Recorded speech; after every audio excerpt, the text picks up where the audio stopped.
Ito ay tripod. Wow! Tripod. Isang lightweight travel-friendly tripod na ginawa para sa mga solo content creators, product shooters, at mga videographers. Ang pinaka nagustuhan ko dito is yung overhead shots. Kaya nga overhead tripod di ba? Magagawa mong makakuha ng mga top view ng mga products or mga wedding details na sobrang dali. Carbon fiber nga pala yung paa niya, kaya magaan, madaling bitbitin, at may sekretong tinatago na hindi mo aakalain na nag-e-exist pala.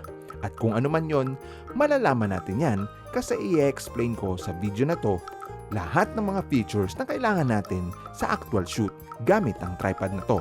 Ito ang Ulanzi JJ06, an overhead video tripod. Wow! Tripod.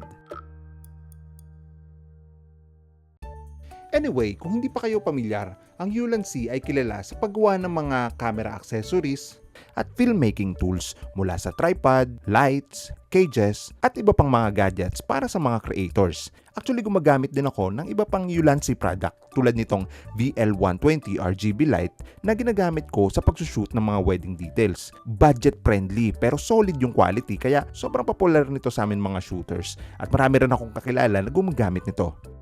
Ngayon pag-usapan natin itong bagong Ulanzi JJ06 and unahin natin yung build quality at yung materials. Honestly, hindi naman ako masyadong interesado sa kung anong materials yung ginamit dito. Kasi basta makilatis at maramdaman kong matibay, sold na ako doon. At yun din naman yung naramdaman ko nung mahawakan ko to. I don't really care kung alloy or carbon fiber, basta hindi ako iiwan sa kalagitnaan ng shoot, pasado to sa akin. Pero syempre, para kompleto yung information, i-discuss ko pa rin. Carbon fiber yung legs nito, kaya magaan, matibay, at hindi kinakalawang. Less prone sa vibration, tapos yung locking parts at center column niya ay CNC machine aluminum. Meaning precision yung cut niya, smooth gumalaw, at matibay yung thread or locking parts kumpara sa mga die-cast or plastic. Ang komplikado no? Sabi ko naman sa inyo Basta solid at mukhang matibay. Yun na yun. Actually magaan siya kung i-compare dun sa mga tripod na ginagamit namin sa wedding. Pero mabigat siya kung ang pagbabasihan is yung size niya na medyo maliit. Gaya ng mga usual tripods natin, meron siyang rubberized foot pads sa pinakaibaba para hindi dumulas. Tapos meron siyang 5 smooth na lever lock para i-extend at i-lock ang mga legs. Bawat paa niya, pwede mong i-adjust ang angle mula 22 degree, 55 hanggang 80 degrees. Depende sa kung anong stability ang kailangan mo.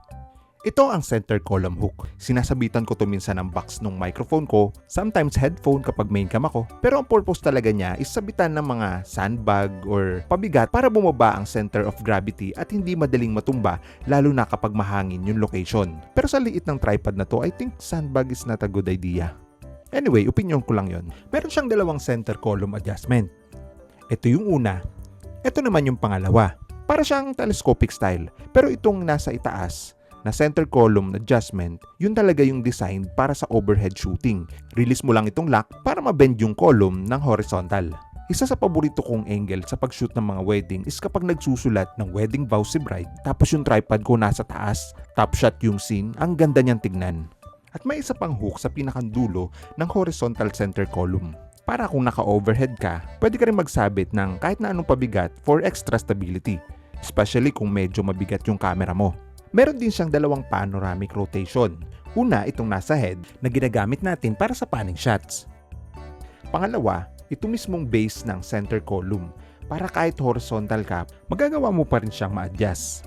Kaya siya tinawag na Dual 360 Panoramic Movement. Para ma-appreciate nyo kung saan ko pwedeng gamitin yung overhead mode, ipapakita ko sa inyo itong sample ng shots ko sa wedding gamit yung top view o bird's eye angle. Tignan nyo to.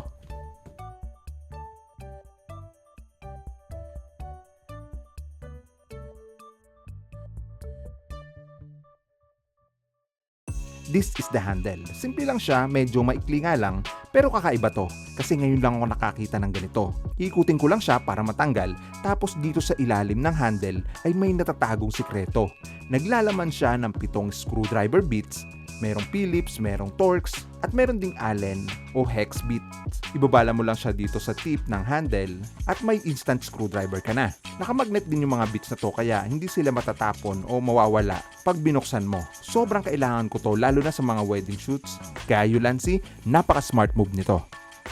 Meron din siyang built-in water level or bubble level na matatagpuan sa mismong tripod head. Medyo maliit nga lang siya. Hindi ko siya masyadong makita ng maayos kapag nasa simbahan kasi medyo madilim. For me kasi, napaka-importante nito.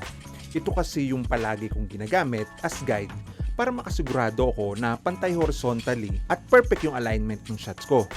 In the future sana, kung may makakagawa nito, na glow in the dark na para kahit madilim, madali pa rin makita. Hindi naman yun imposible, no? Diba? Ano sa tingin nyo guys? Or baka naman meron ng ganun, hindi lang ako updated. Let me know sa comment section para updated din ako. Ang head nitong JJ06 ay isang ball head type. Parang bola, literal. Ginagamit ko to para mas mabilis ang repositioning ng tripod. Lalo na pag on the go ka at kailangan mabilisan maipwesto ang alignment ng camera. Ito naman ang quick release plate niya. Ang tawag dito ay Yuka Quick Release System gamit ang F38 standard plate. Compatible din to sa ibang mga F38 plates kagaya nung iFootage Q38 ko na siyang ginagamit ko sa ngayon. Kaya madali kong naililipat yung camera ko mula sa gimbal papunta sa tripod. Tumitimbang ng 1.76 kilograms. Folded height niya ay nasa 51.5 cm or kalahating metro lang. Ganito ang itsura niya kapag itinabi sa 1.5 liters na Coke. Diba ang liit lang? Ang extended height niya kasama ang dalawang center column segment is 1.87 meters. May kasama na rin siyang bag na may makapal na tela, may kasamang strap, smooth yung zipper at parang rubbery yung lining sa loob. Hindi ko sure kung rubber nga talaga pero ramdam mong protected yung tripod laban sa gasgas at alikabok. So magkaano ba to? At the time of this recording, the estimated price ng JJ06 na nakita ko sa website is around $299. Pero hindi pa ako sure dyan. Malay natin, mas mura pa siya pagdating dito sa Pilipinas.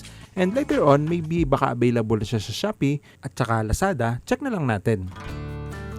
Ngayon, ang tanong is, para kanino ba itong Ulanzi JJ06?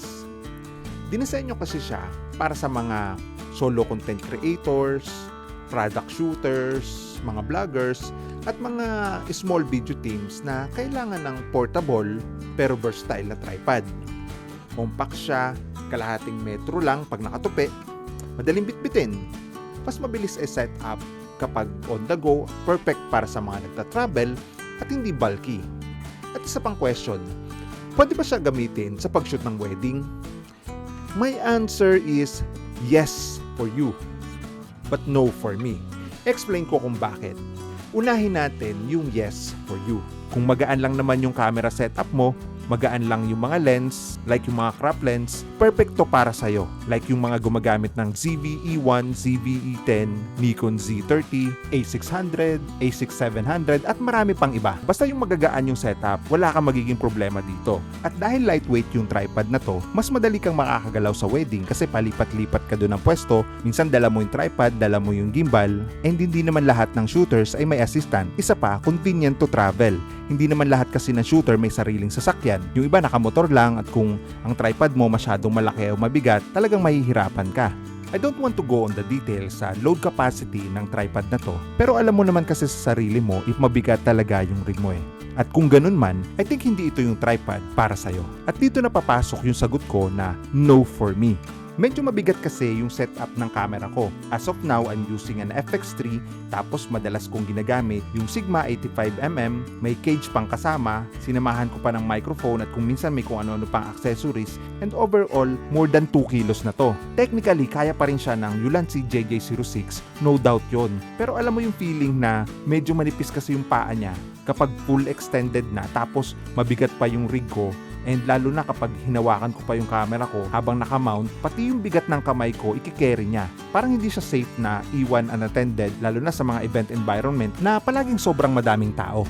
Another example ng yes for you, bagay kasi ito sa mga katulad mong content creator, yung sa bahay lang nagsushoot at yung ang mga sinushoot is yung mga products. Nalimutan ko nga pala, I'm also a content creator kaya yes for me. Kasi siguradong magagamit ko yung overhead shots kapag magre-review na ako ng mga products and makikita nyo yan sa mga future projects ko. I will keep this tripod not for wedding pero for content purposes or vlogging.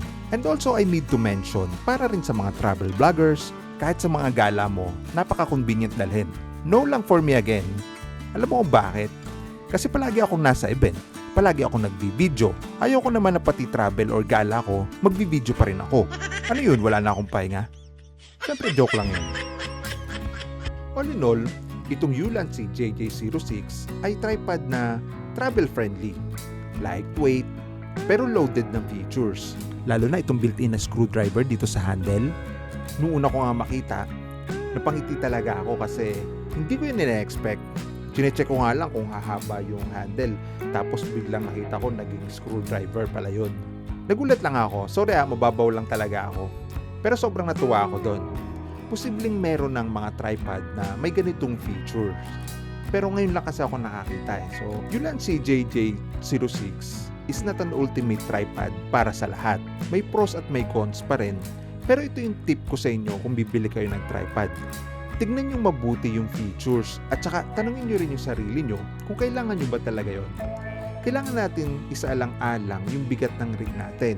Kasi kung magaan lang naman yung rig mo, I think pasok ito. Pero kung naman sobrang bigat at saka sobrang laking tripod na bibilin mo na pang live feed, sobrang laki nun.